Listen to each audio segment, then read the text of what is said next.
السلام علیکم ورحمۃ اللہ وبرکاتہ۔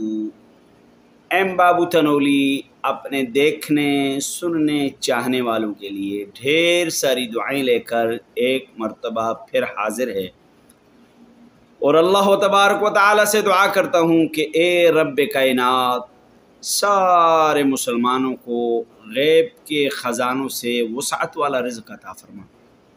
تو آج میں آپ کے سامنے ایک بہت ضروری اور اہم مسئلہ لے کر حاضر ہوں۔ چونکہ آگے قربانی کے دن آ رہے ہیں، تو سب سے پہلے ہمیں یہ معلوم ہونا چاہیے کہ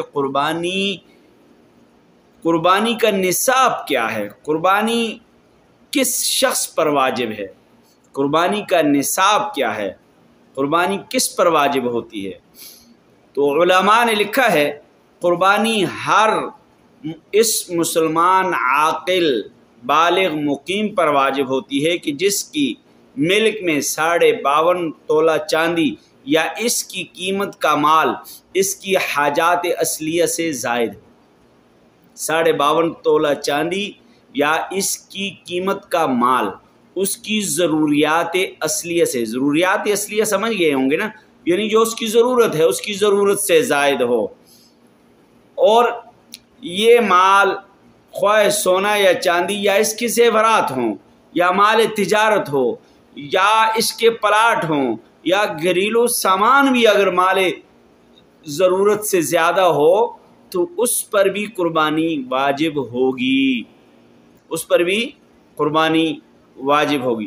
تو اب مسئلہ یہ سمجھ آیا کہ 52.5 تولہ چاندی یا اس کی قیمت کے برابر حاجات اصلیہ، ضرورت اصلیہ سے زائد مال اگر کسی کے پاس ہے تو اس پر قربانی واجب ہے۔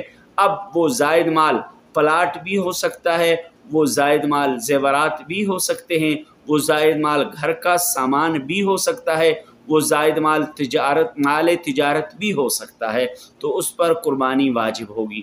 اور دوسری بات، اہم بات یہ سمجھے کہ اس پر سال کا گزرنا ضروری نہیں ہے، اس پر سال کا گزرنا ضروری نہیں ہے۔ تو امید ہے کہ آپ کو یہ مسئلہ سمجھ آ گیا ہوگا۔ اگر نہیں آیا تو میرا اس پر تھمب نیل پر میرے نمبر موجود ہوتا ہے، واٹس اپ نمبر، آپ مجھ سے مسائل پوچھ سکتے ہیں۔ آپ کے لیے ضروری ہے کہ آپ ان مسائل کو دوسروں تک پہنچائیں تاکہ ہمیں دین اسلام کے مسائل آسانی سے سمجھ آ جائیں۔ اور اگر آپ کو سمجھ آئی ہے تو آپ میری اس ویڈیو کو لائک کریں، سبسکرائب کریں اور شیئر کریں۔ السلام علیکم۔